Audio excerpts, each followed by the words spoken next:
So the whole art of the ruler, you see, the Daode Jing is a book written for several purposes. You may take it as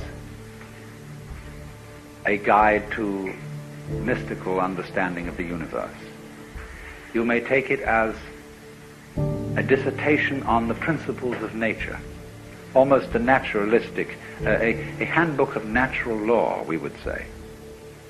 Or you may also take it as a political book, a book of wisdom for governors.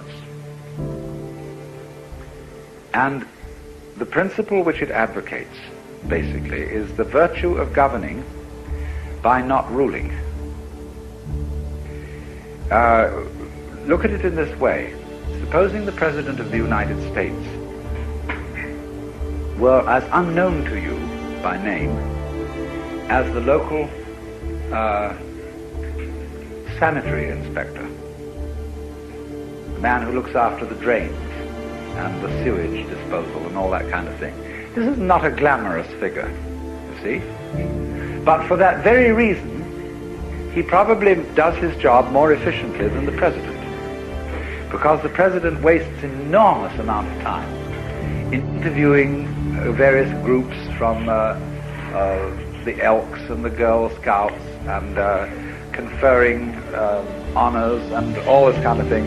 The poor man's life must be an utter torment because he's so well known and therefore has absolutely no time to give to the government of the country.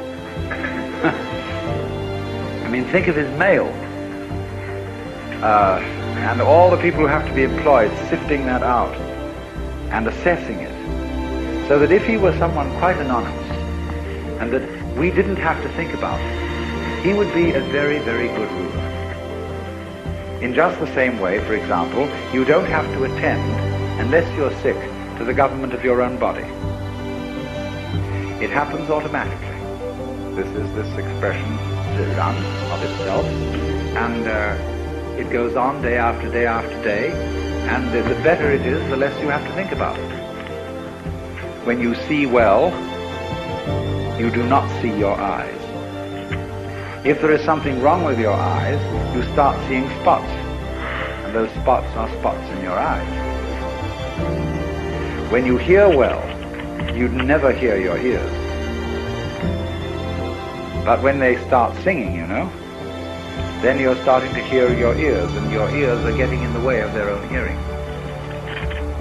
So on the deepest level, a person as a whole can get in the way of his own existence by becoming too aware of himself. And then he lacks this quality, dirt.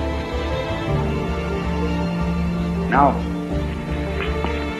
the Taoists then propose that there be something to help people get back to Tao and to be able to be in a state of dearth, so that they wouldn't get in their own way. And this is connected with the idea of being empty. Emptiness, being somehow vacant, was the secret of the thing. The highest kind of knowledge is not know-how, but know-how, N-O-H-O-W. To be able to do it know-how, without any method.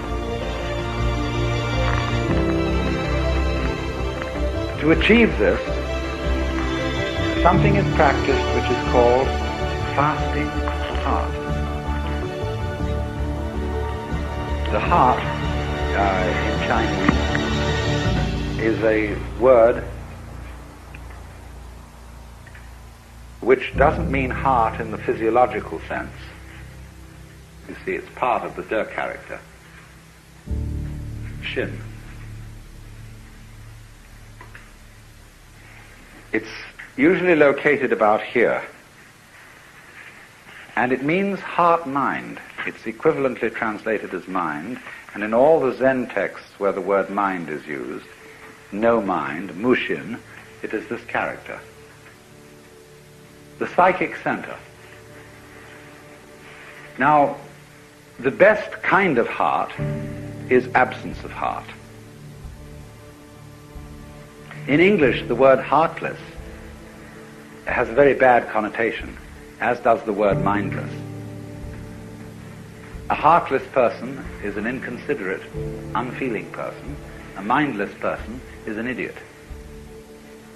But a person who has mushin, or no mind, or no heart in Chinese, is a very high order of person. It means that his psychic center doesn't get in its own way. It operates as if it wasn't there.